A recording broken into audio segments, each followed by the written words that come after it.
But when I pledged, Dr. Lunai Mashu was the president, and I greeted the president of Delaware State University as a Sphinxman. Wow.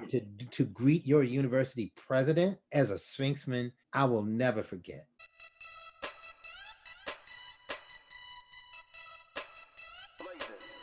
You went to Delaware State.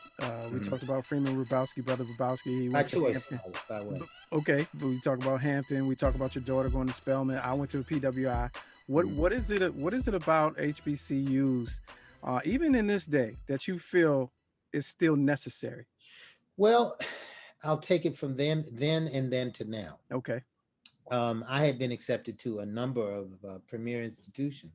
I'm not trying to, but the Dartmouth, even University of Virginia, Jefferson Scholarship offering for me. Hampton Sydney in Farmville, Virginia had caught my eye. But my mom and dad were Virginia Union University alumni.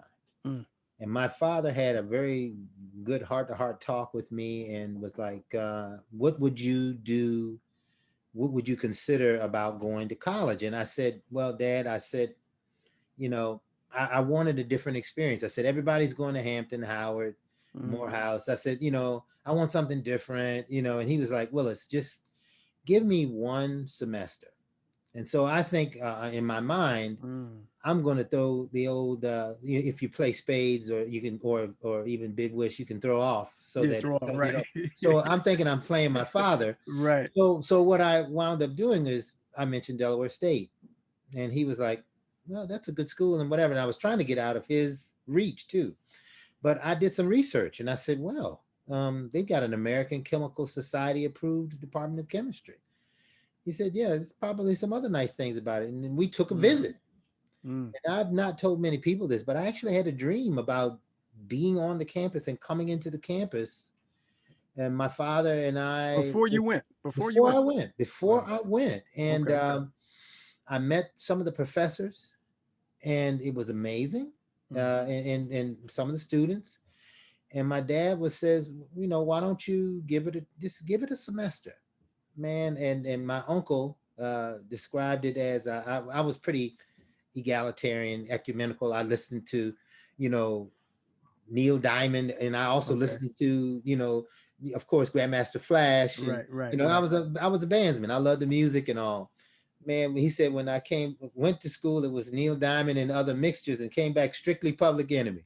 So I got revolutionized by the culture. The love, the fact that we were everything was about the campus was about the students, and they looked like me. Black professors who were graduates of Berkeley and other institutions who were teaching me chemistry, teaching me biology, teaching me English literature, one of my favorites. And I did very well in my non-science major things too. And I remember Dr.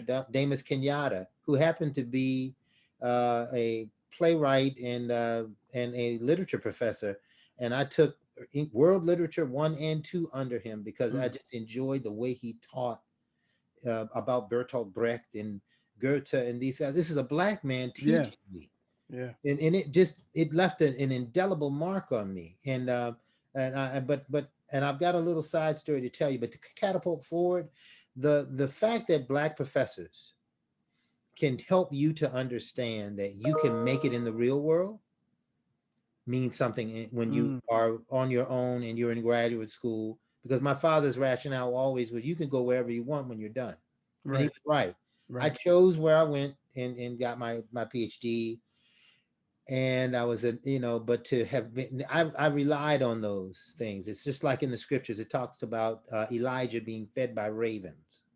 And I actually put that as a opening to a chapter I wrote in a book about 20 years ago, that that experience of having those Black professors there, they helped me to catapult into graduate school and be able to do the work that I later did. What needs to happen along those lines to help this next generation have that appreciation for HBCUs that your era did?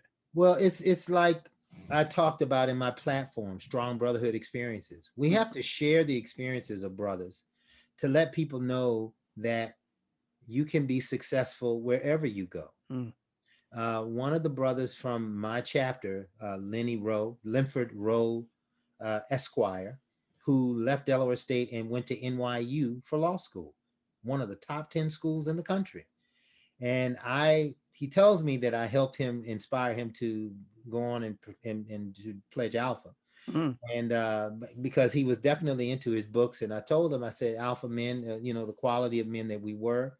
The president of our university, Dr. William B. DeLauder, who's now deceased, was the president. But when I pledged, Dr. Lunai Mashu was the president. And I greeted the president of Delaware State University as a Sphinxman. Wow. To greet your university president as a Sphinxman, I will never forget. And he responded the way all alumni brothers did. And the greeting was, we used to do for them. We'd sweep our feet and bend and say, E pluribus unum, O Lord and Master. He who shuns the dust of the arena shall not rest under the shade of the olive tree. And the alumni brother would say, arise, Barb. And that's exactly what Dr. Mashu said to me. And he knew my name. Wow. He knew that I was president of the freshman class. I mean, this man had been president for 25, 26 years, and he knew my name. Yeah. It left an impression on me. And Dr. DeLauder was the same. He tutored me in physical chemistry. He had a PhD in physical chemistry. I was taking the course and had a couple of questions. I sat down with this Black man who went to Morgan State, pledged Beta Alpha in 54, I want to say, and then went on to get his PhD from Wayne State University in Detroit, Michigan, was Dean of Arts and Sciences at North Carolina A&T, and was my president who helped me. Wow. It's a wonderful thing.